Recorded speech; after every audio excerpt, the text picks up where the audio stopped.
We're live.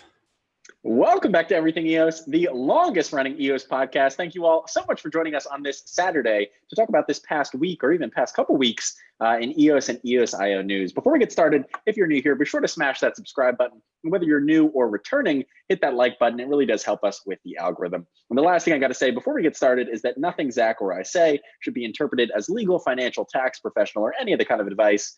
Don't listen to people on the internet or what will happen, Zach. You'll get wrecked, completely wrecked. Look at this market. It's so volatile. You shouldn't trust us. You shouldn't even trust a trained professional in this market. So definitely don't listen to us. It's probably bad advice. But lots of big stuff happened, Rob. Last week, everyone missed you, by the way. The live chat, it was very evident that they missed you. But James did a phenomenal job filling in for you. I had this later in the notes, but I'll plug it now. James Mart and Peter Keay.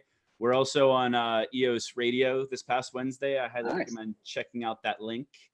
But the news this week came out, I think, Monday or Tuesday, the EOS VC Grants. What did you think of that while I get a screen share ready?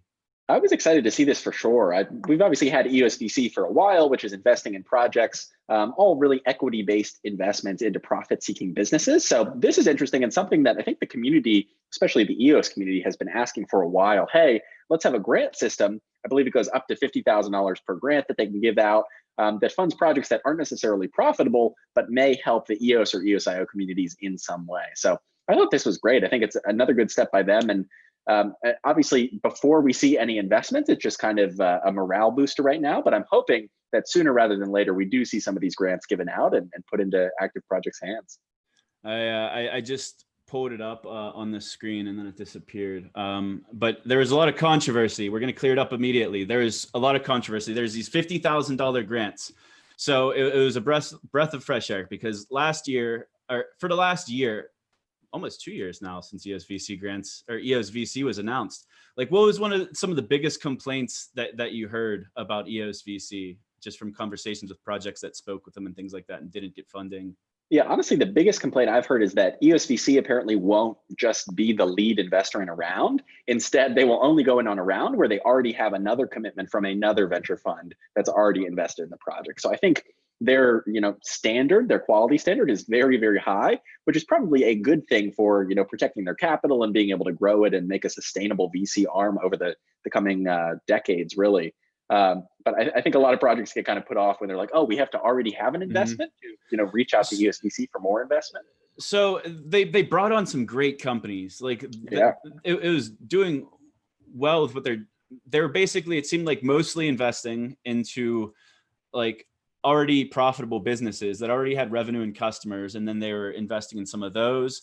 And then also some already probably like Series B type companies. So but they're missing the seed funding rounds is what they're missing. They're missing companies that hadn't quite made it yet. They might have a great idea, great team, really deep knowledge into blockchain and especially EOSIO.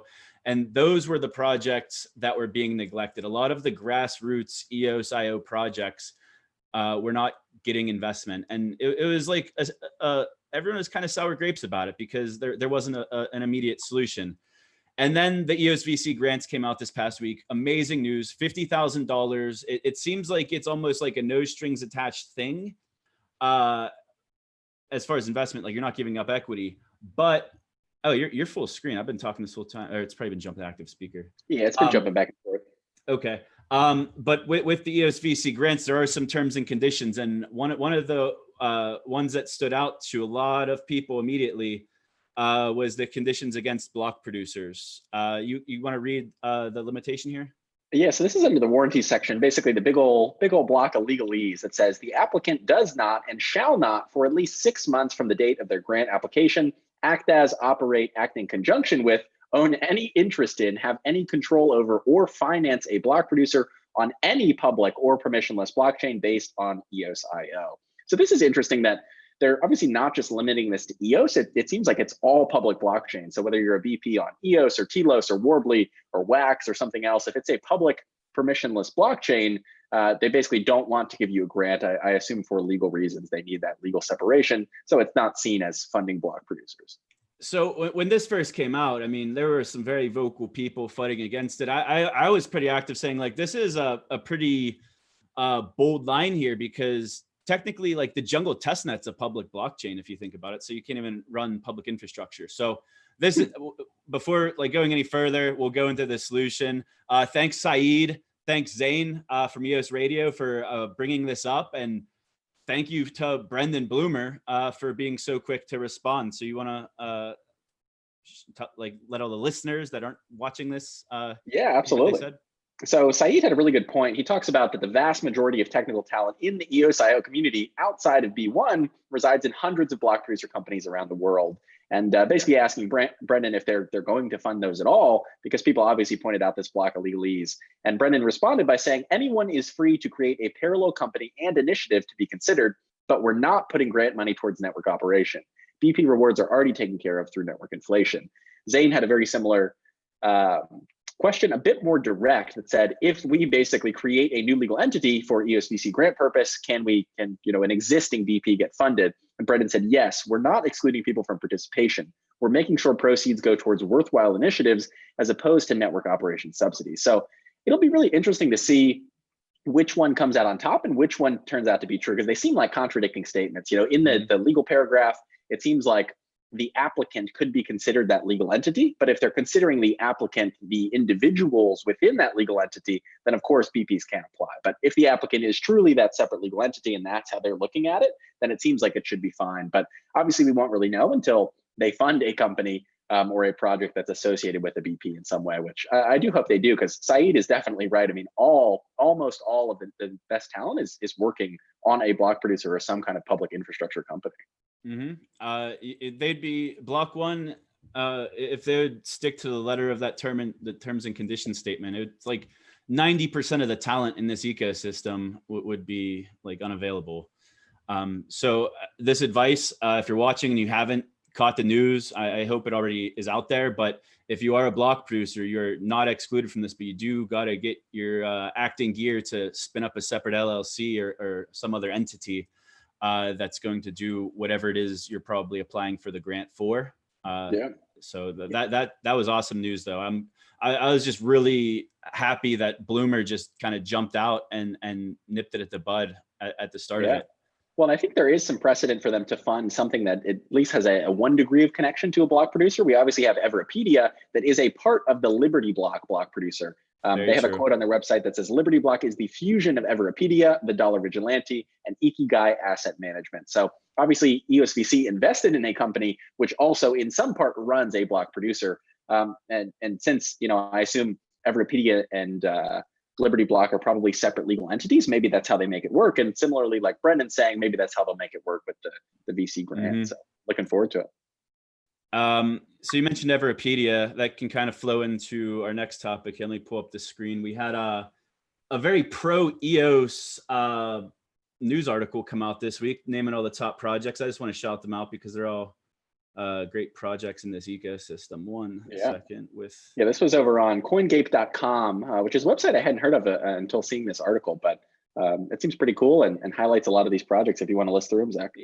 Okay, so it might not be the most high traffic website, but I'm still happy whenever I see the Liquid Apps name at the top of a list of a top project in the EOS, or actually in the whole blockchain ecosystem. So call it out Liquid Apps, call it out Everipedia, Equilibrium with the DeFi, Karma, who just moved to Wax, doing good there. Bancor, Pio, Sense Chat. So basically all the big projects on EOS. I always like reading whenever just random stuff comes out and seeing projects that I'm involved with or interested in, because obviously I'm interested in DeFi. I follow Equilibrium kind of closely. Karma obviously has been a big topic of ours on the show with their recent migration and issues with congestion on the mainnet. So I always love a pro EOS article, puts a positive spin on things.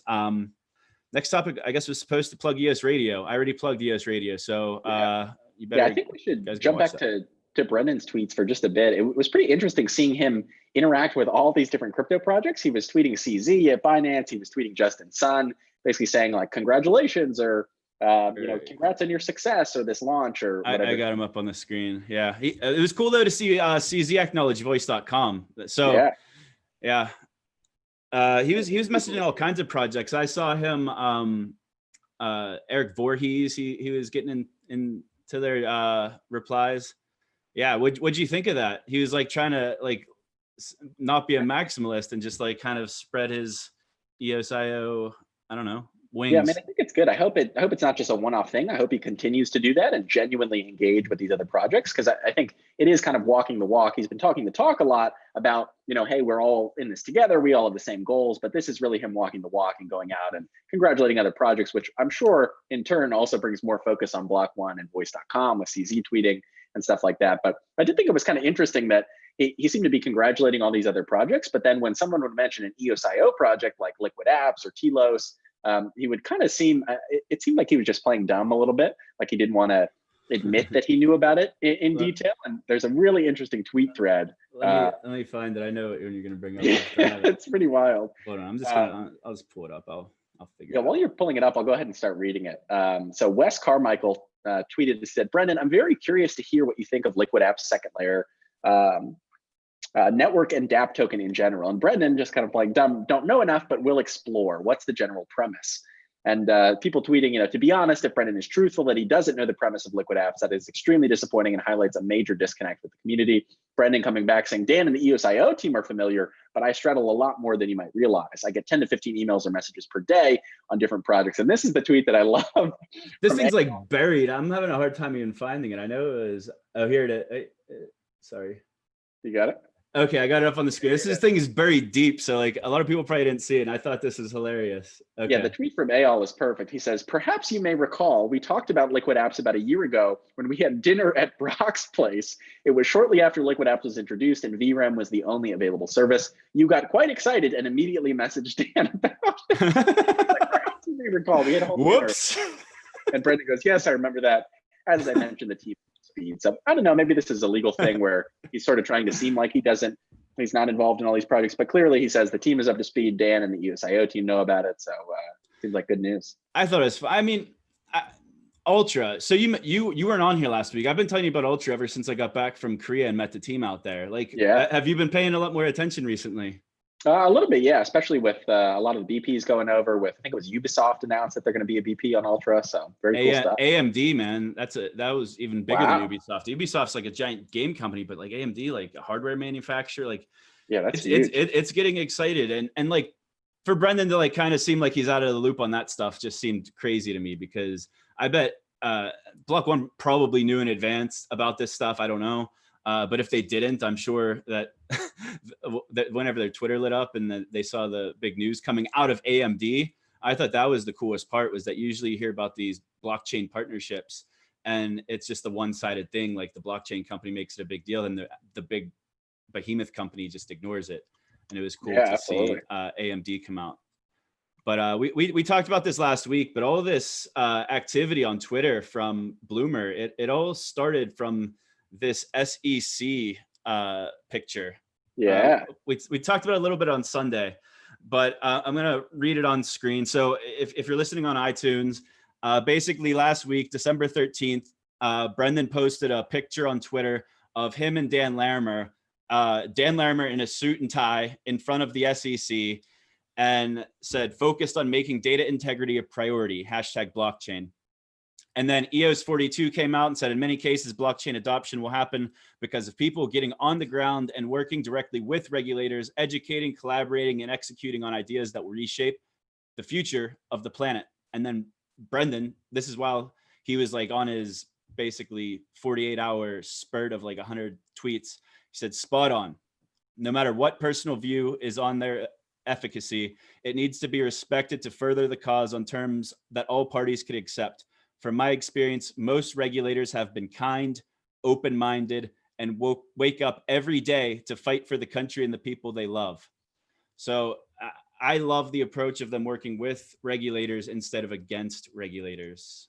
Yeah, and I mean, that's obviously been a very successful strategy for them thus far, getting that $24 million fine to sort of get out of all the SEC trouble that they were in. So it's good to see them continuing that. And I think it's interesting. Maybe they were, I know in their sort of, I guess, letters back and forth with the SEC, they were talking a lot about, talking with the SEC about voice and the voice token. With that beta announcement, maybe this is something about that where they're actually talking about voice, but it could just be general data integrity, security, where's the government storing data? They want to put it on EOSIO blockchain, but either way, it's pretty exciting. The timing of it was exciting. So I have these other two tweets up on the screen that I didn't read. And it's an article, basically Brock Pierce shared a Yahoo Finance article about SEC Chairman James Clayton. And in the article, I think I have it. Let me pull it up on the other screen. So basically, Brock shared it. And then Brendan said they're starting to get it, a lot of supporters inside. So he said that after they were already at the SEC, Brendan said there's a lot of supporters inside at the SEC. Wow. And then whenever Brendan retweeted this article, he said Clayton, who's the guy quoted in the article, is taking a naturally measured approach. But if Hester Peirce becomes the next chair, I think America will catapult upwards in fintech innovation. Her public speeches are hopeful and worth listening to. So basically what he's saying is, the quotes in this Yahoo Finance article were good, but they're very measured. But Hester Peirce is basically one of the biggest blockchain and cryptocurrency bulls there is.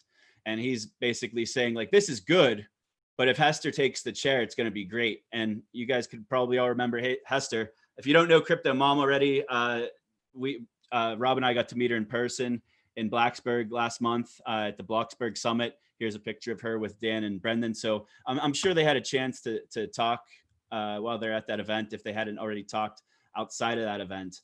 But that was, I guess, the start of the week of the Bloomer tweets and all of that fun stuff. Absolutely. And what was really interesting is that it seems like, I don't know that this is necessarily a different approach, but it seems like a much wider approach in terms of the application of what EOSIO should be used for. And it seems like they're competing with databases and not blockchains even. So this was interesting. Brendan had a tweet that said, leaving Blacksburg this week has me more confident than ever that B1 is going to upgrade the digital infrastructure of society. EOSIO isn't competing with alternative blockchains anymore. It's eyeing every database in the world, which is pretty wild. It's a pretty big statement coming from Brendan, but it'll be interesting to see, will people, organizations, businesses, governments, will they adopt EOSIO tech in some way to more securely store their data? And you can imagine this being done with hashes where you have your own sort of private database and you publicly hash, the block headers onto a public blockchain like EOS or even Bitcoin, or maybe you could pick whichever one you wanted. So it's exciting to think about. Going back to the Bloxburg summit that we were at, like in Dan's speech, he was basically saying like that they're going to compete with databases. And it's like nothing new. I'll pull up some older tweets. So these tweets up on the screen, this first one's from April 6, 2019. Dan says, the number of times I'm told by engineers that our SQL database is the bottleneck makes it all the more real how fast EOSIO is, and it will only get faster. And then a more recent quote from November 5th, 2019. This is Dan Larimer, I challenge the notion that a blockchain is an inefficient database. In my opinion, EOSIO could be a highly efficient and performant database compared to Postgres or MySQL. EOS 3 will only prove this more. That's exciting. Bold statements. Absolutely. Going back to, I'll let you read these quotes because I don't have a drink in my mouth. It's getting dry here. But integrity by design. I keep seeing this quote. The next couple of slides, you'll see this quote coming from Dan Larimer and from Brendan Bloomer on Twitter. And these are both, shout out to Sebastian from WordProof for transcribing these two speeches from Bloxburg. But the one on the left is, I think the one on the left is Brendan Bloomer, and then the one on the right is from Dan Larimer. And I'll let Rob kind of read those ones. Yeah, absolutely. So the first question, just to summarize it, is talking about who should be scared, about blockchains, who should be worried that they're going to get outcompeted. And Brendan went on to say, I don't want to give an answer that's too oversimplified, but blockchain is just an alternative database. In terms of who should be scared, I think everyone that uses databases should be constantly looking at what is the function our database serves? What are the inherent traits or value propositions of blockchain, and how can we benefit from those? So really interesting, more about that database talk. And then on the other side, somebody, this one was big. Yeah. Yeah, this was a quote from Dan where he says, "My personal goal for EOSIO is to make it the fastest, most general purpose application database out there. So you'd rather use EOSIO than MySQL because it's faster. The reality is EOSIO is faster than Postgres SQL, it's faster than MySQL when you're doing that type of stuff we're doing. Right now, we're processing transactions on the blockchain and then trying to propagate them into traditional databases, and the rest of the infrastructure can't keep up with the blockchain, right? We just need to make the blockchain data, the stuff that we're storing in our smart contracts, more accessible via APIs." And he continues, he says, "That's what we're working on at Block.One. Make it so you don't have to compromise. You just go with blockchain because it provides you all the features and capabilities you expect from a current database with all the benefits of blockchain." So pretty exciting stuff. I think that last quote that's in bold, like that's the integrity by design. I pull up another article, or I got another thing up on the screen. This is also from the Bloxburg speeches, and it's just showing like the name of Dan's speech was choosing blockchain is about integrity by design. So it's basically secure, trustworthy, transparent. In some cases, it could be censorship resistant if it is decentralized, but a blockchain isn't always decentralized. A blockchain still has all of those core features, whether it's centralized or decentralized. And it comes down to its integral, like foundational design. It's just, it's secure by design, it's transparent by design, and it has integrity by design. And I think we're going to keep seeing this quote, because then I have another one from Brendan about news organizations. They keep talking about like journalism and making it more transparent. And he brought it up here. I think the Mark Fiddleman quote, I don't have, basically that was a reply. The top tweet got cut off, but it was about how it takes 10 times more effort. Oh, it didn't get cut off. I'm off my game today, Rob. I have it up on top. It wasn't on the top. I changed the image out right before we went live. I forgot. But this Mark Fiddleman guy, he said it takes 10 times more effort to dispel crypto bullshit than to create it. So basically, it's harder to fight FUD than it is to create it. So it's kind of like an uphill battle. And that's with anything. I mean, it's crypto and non-crypto. It's very hard to fight disinformation. So a big part of what Voice is trying to do is help separate signal from noise, because everyone's identified. You only have one reputation. You screw over your reputation, you can only screw people over like once. And then it's basically, everyone knows you're not trustworthy anymore. Yeah, I thought the biggest tweet from Brendan that was really interesting was he said, "Current news organizations lack integrity by design. We need to create a platform that incentivizes behavior conducive to the output of truth and is held accountable to the court of public opinion, as opposed to one-sided conveyance of opaquely assembled and attributed facts." So interesting if he's maybe referring to Voice there. He probably is in some way.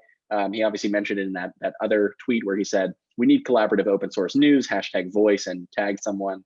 But it'll be interesting to see if maybe that'll just be Voice, maybe it'll be a Voice component with an actual news network or something else entirely. Well, I have some, hold on, let me pull them up. One sec. This one might be a little out there and crazy, but people used to like whenever I would speculate. I'm not going to speculate too hard on this, but so if you look at this tweet from Brendan where it says, "Unfortunately, it's not just crypto. We need collaborative open source news, Voice." And then he tags someone, Salafel. So I was like, who's this guy? And that's kind of like whenever I looked up who he was, I'll pull up his Twitter. He is the chief digital information officer at Forbes. So that's Zalatimo. That's who Brendan decided to tag. Like, of all people you could tag, like it wasn't like he was in the thread already and he just pulled him up. He literally tagged this guy.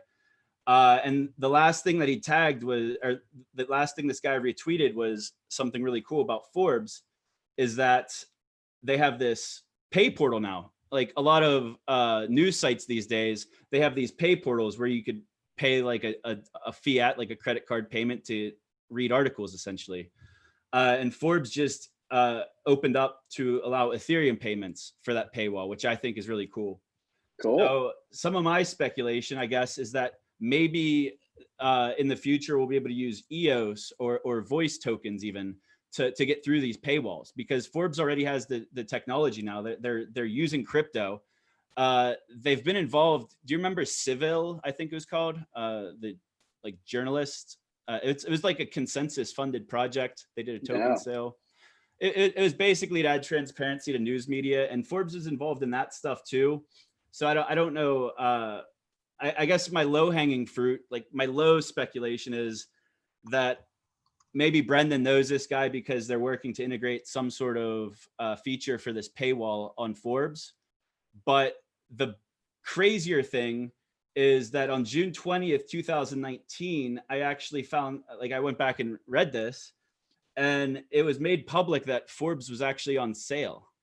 And I have the most important parts highlighted if you want to kind of read them for me. Wow, that's pretty wild. Let's see if I can read it here. It's pretty small. It's small for you. I'll make it bigger. Okay. So basically, yeah, go ahead.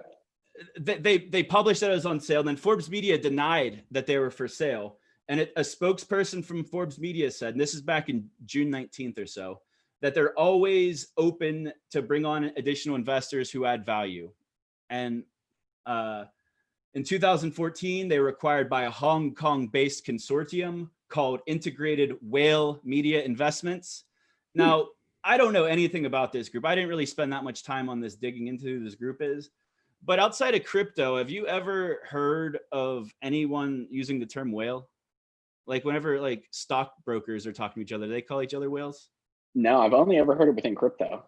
Yeah, so I'm guessing it's a bunch of rich dudes in Hong Kong that are involved in this. That's what it seems like, a bunch of crypto traders. And Forbes like is pretty pro crypto with like their news and stuff that they post. But yeah, so they're valued at 475 million back whenever that deal was made. I think this group bought 95% of them.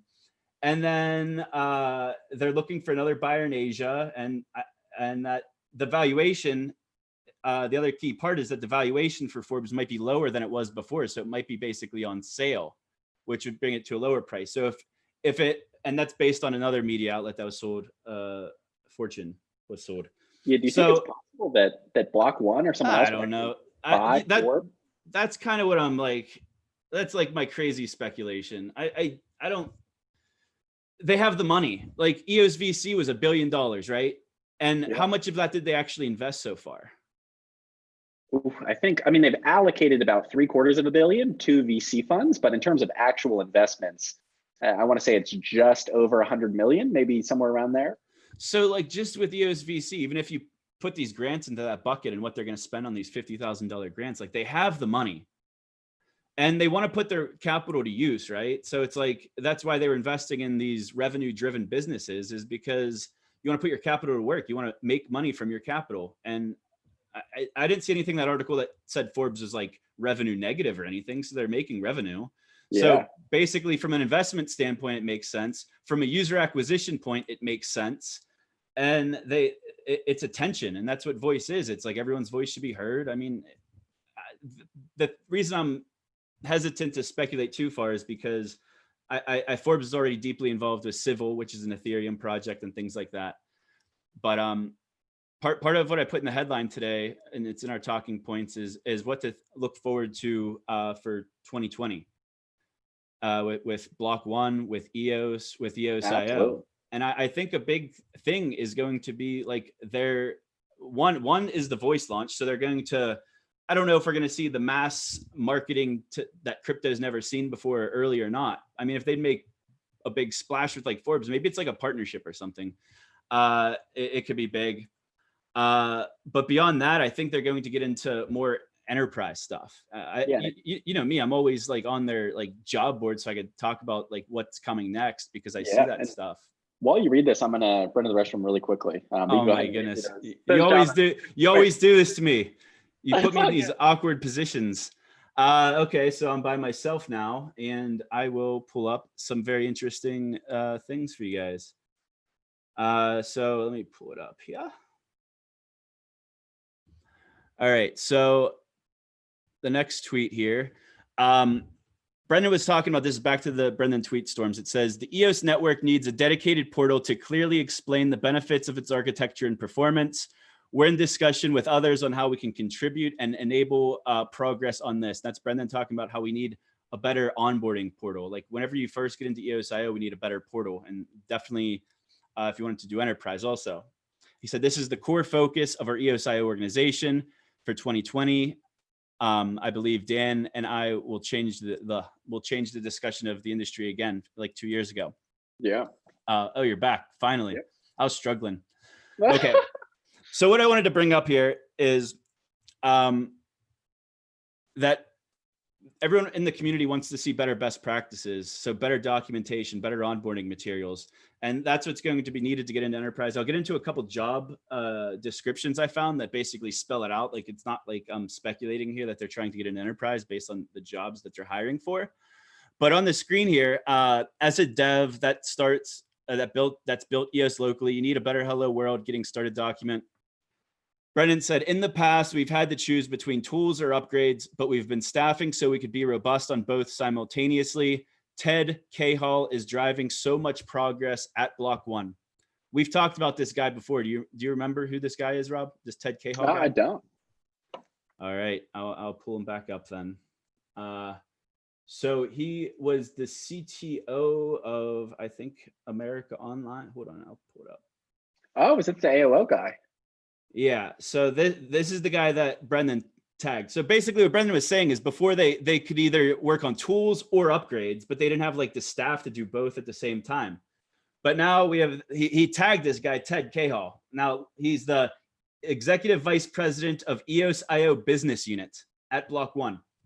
Now, prior to that, he was at the contractor.com, a company called Digital River, which did product technology services. But prior to that, he was the corporate vice president at Microsoft. He's on the board of directors at the Virginia Center for Innovation Technology. He was the AOL chief technology officer for 3.5 years. So he's got some enterprise, like executive, like top Fortune 500 company experience. Yeah. So they have this guy, and this is the guy that Brendan like pulled up in the tweet. But then we also have this other guy here, Rob Hines. This is, I don't know how he's been with Block.One because his start date here only says 2019, but he's the chief revenue officer at Block.One. And I think this is probably the guy that's going to be leading this push in enterprise just based on his experience. So his job prior to coming to Block.One was he was the area vice president for Service Cloud East at Oracle. Now, if you know what Oracle does, Oracle sells like database services to enterprises. Like that's all that they do. They integrate like this technology into existing businesses to make it better. Wow. And if you look at who gave him a job recommendation, when was this? January 4th, 2017, we actually have Ted Keay, who actually gave him the positive review on LinkedIn, who's the So it's like this guy from AOL and from Microsoft and the other companies that didn't have as much time to research, he's bringing his best guys with him, people he's met along the way. He brought one of the top sales guys from Oracle to be the chief revenue officer of Block.One. They're building up a bit of an army here. And it's pretty apparent whenever you look at some of the jobs that they're hiring for. I'll pull up the careers page if you want to give me your thoughts on this for a second while I find them. Yeah, absolutely. I mean, it really does fall in line with what we were talking about earlier with their approach to making EOSIO a replacement for databases like MySQL. So it's pretty exciting. And to have the guy from Oracle, like you said, their whole business is about selling services to other businesses. It's a B2B organization. It really seems like a good fit and something that could help them actually make that push and have a lot of enterprises adopting this. We must be oh, here it goes. I thought we were breaking Block.One's website. Okay, so this job was just posted very recently, and it says some interesting facts that I've highlighted here. So we have this, why are my highlights? Well, I guess I'll just have to come up with my own highlights. Why isn't it working? Oh, well, so it's a senior product manager for financial services. And part of the job is to attend trade shows and other events. Oh, here are the highlights. So this position is an excellent opportunity for someone interested in fintech and what blockchain can do for financial services industry as a whole. So it sounds like, and there's other jobs that kind of allude to this, but They're looking for people with financial services experience with like trading products or exchanges. So they're hiring people with like financial background to kind of lead the sales. They're going to attend trade shows. And I don't think they're talking about like crypto trade shows here. I think they're talking about like financial services trade shows, like the type of trade shows you would go to if you're an enterprise business, and like the type of places where like an Oracle-like company would meet these businesses. Deliver product enablement materials such as demos and videos for developer relations and field teams. So it sounds like they're going to be launching products for either other companies or for within their own units themselves. Going back, man, you got up to go to the bathroom. I can't do that. But I brought up this last week, Rob. Remember, this position was posted almost a year and a half ago. We talked about it. The director of technical training, yeah. Which is, you got a different mic on there now. Yeah, my headphones died, so I'm on my just normal computer. All right, but yeah, this is the position that they're trying to get into universities. They're trying to develop curriculum, like certifications. Every big company has like their training certifications, like I'm Microsoft certified, or I'm C# certified, or I'm any of this certified, and be a liaison between academic institutions and EOSIO. Like they're breaking into enterprise, they're breaking into universities. And that's just what you could tell from who they're hiring and just like the bits and pieces that are coming out of Bloomer, especially this last week. There's a couple other jobs, man, but I'm not going to bore everyone with them. There's a job that is literally called the Enterprise Risk Management Lead. So it's really obvious what's happening here. And I can't wait to see more from them on it. I had a couple other topics. I put them in the title. I kind of got carried away with some speculation. It brought back me into old times. Yeah, absolutely. I think the biggest update that we saw from B1 was that previous EOSIO resource allocation proposal.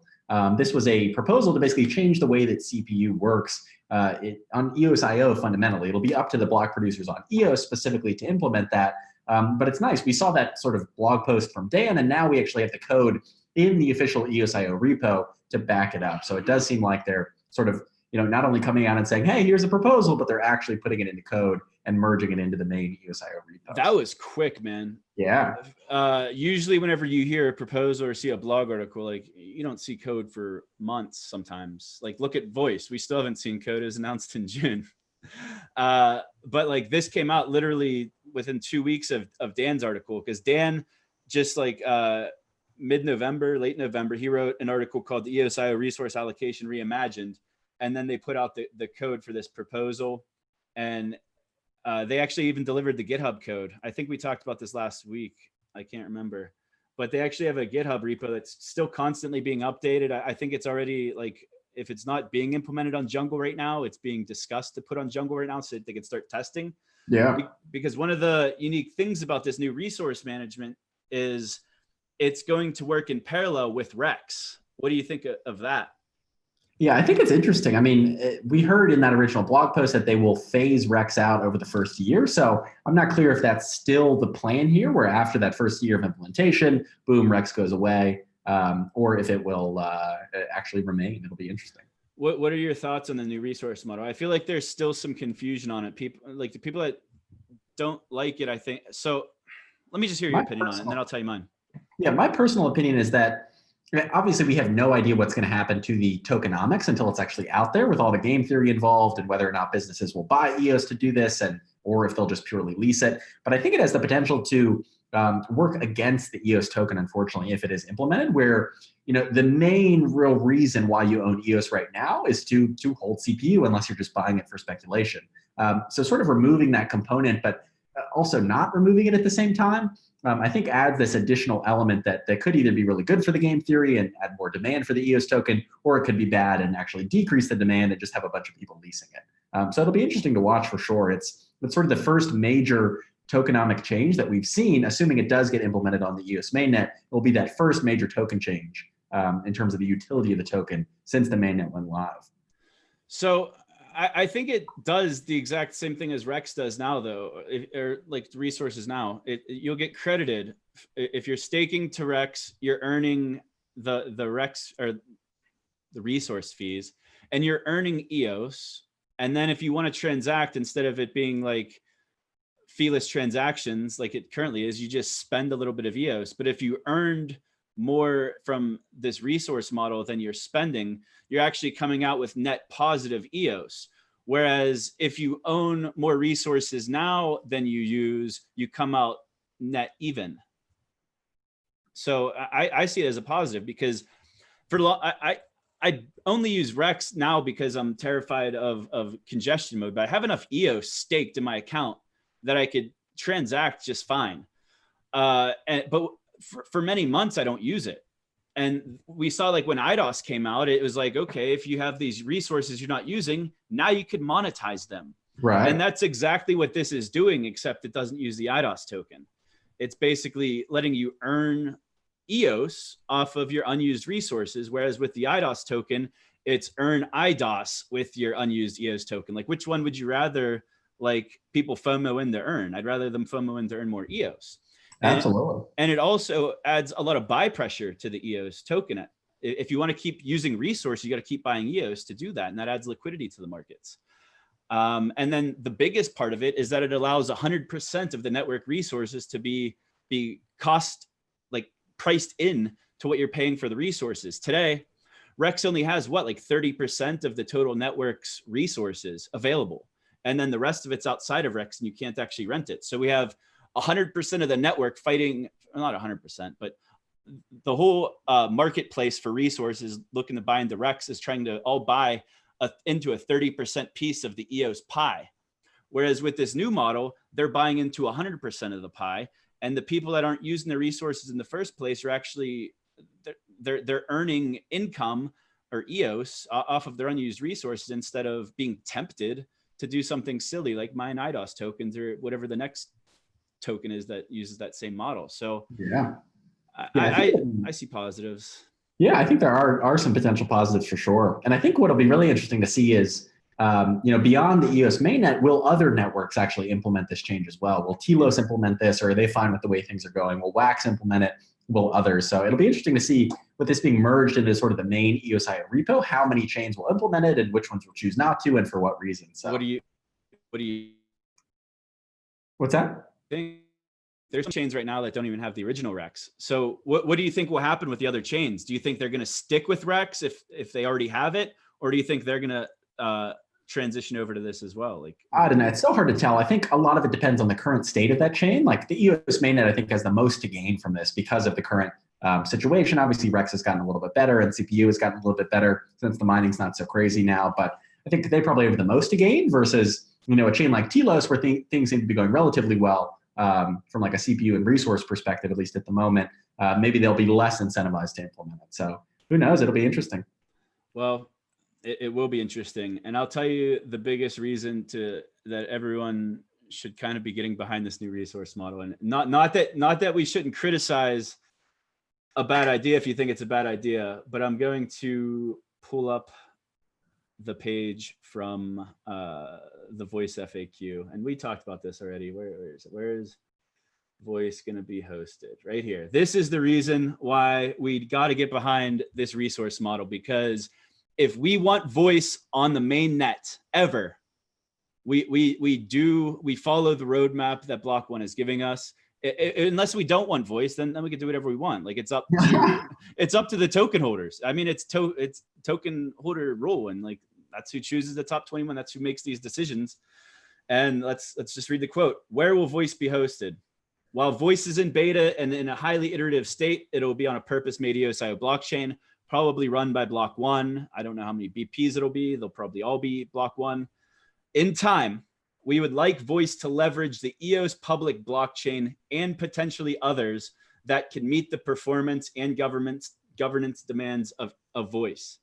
That is all of the reason in the world to go with this. I see Sonata Systems saying, this new model that rents everything is risky. This will fail if it's net loss. Well, the good news is that it's like there is a transition phase between the two. We could always, I don't know the exact mechanism. I remember how Dan proposed it. It was like over like a time duration of a year, but we could also do it stake based. Like if more people are staking to Rex, then like it could lean more Rex than on this new resource model. If people are buying directly from that resource model.